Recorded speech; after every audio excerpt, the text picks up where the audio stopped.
ଯାଜପୁର ଜିଲ୍ଲା ବିଞ୍ଝରପୁର ବ୍ଲକ ଅନ୍ତର୍ଗତ ବାଙ୍କରା ପଞ୍ଚାୟତରେ ରିଲିଫ ପଠାକୁ କେନ୍ଦ୍ର କରି ପଞ୍ଚାୟତ ଅଫିସ ଘେରିଲେ ଗ୍ରାମବାସୀ। ମୁଢି ଗୁଡ ଏଇମାନେ ମିଳିଛନ୍ତି ଆଉ ପାଲ ଖଣ୍ଡେ ମିଳୁନାହିଁ। ମୁଁ ଯୋଉ ସେ ପୋଖରୀ କର ପରିକି ପାଣି ଦେବା ଆସୁଛି।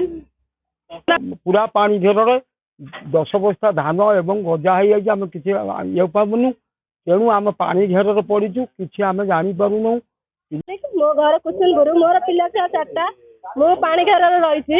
ବର୍ତ୍ତମାନ ଯାର 2 ତାଲା 3 ତାଲା ମୋ ଗାଁ ଲୋକ, କୁସୁମପୁର ଲୋକ ପାଲ ନେଇ ପଳେଇଲେ। କୁସୁମପୁର ଗ୍ରାମର କିଛି ମା ଭଉଣୀ ବୟସ୍କ ଲୋକ ଆସିଥିଲେ ଏବଂ ତାଙ୍କର ପାଲ ଅଭିଯୋଗ କଥା ମୁଁ କହୁଛି। ଆମ ପଞ୍ଚାୟତକୁ ପାଲ ଆସିନାହିଁ। ଆଜିକାର ବିଷୟ ହେଲା ଜିନ୍ଦଲ କମ୍ପାନୀ ବାଙ୍ଗରା ପଞ୍ଚାୟତକୁ 180ରୁ 200 ପକେଟ କିଟ୍ସ ଦେଇଥିଲେ। ଯେଉଁମାନେ ବନ୍ୟାରେ ପୀଡ଼ିତ ହେଇଛନ୍ତି କି ଅସୁବିଧାରେ ଅଛନ୍ତି, ଦୁଃଖୀ ଦୁର୍ନିଳା ତାଙ୍କର 57 ପରିବାରଙ୍କୁ ଦେବା ପରେ କିଛି ମା ଆଉ କିଛି ସ୍ଥାନୀୟ ଲୋକ ଆସି ଏଠି ବହୁତ ପ୍ରକାର ଅଭିଯୋଗ କରିଥିଲେ।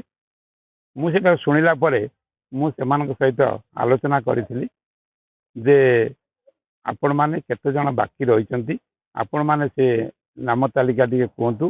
ଆମେ ବିଡିଓ ହଉ କିମ୍ବା ଯେଉଁ ଜିନ୍ଦଲ କମ୍ପାନୀ ଦେଇଛି ତାଙ୍କ ସହିତ ଯୋଗାଯୋଗ କରି ଆମେ ଆଉ 5-7 ଦିନ ଭିତରେ କି 8 ଦିନ ଭିତରେ ଆପଣଙ୍କୁ ସେଟାକୁ କେମିତି ଆପଣମାନେ ପାଇପାରିବେ ସେ ଗୋଟେ ବ୍ୟବସ୍ଥା କରିବୁ।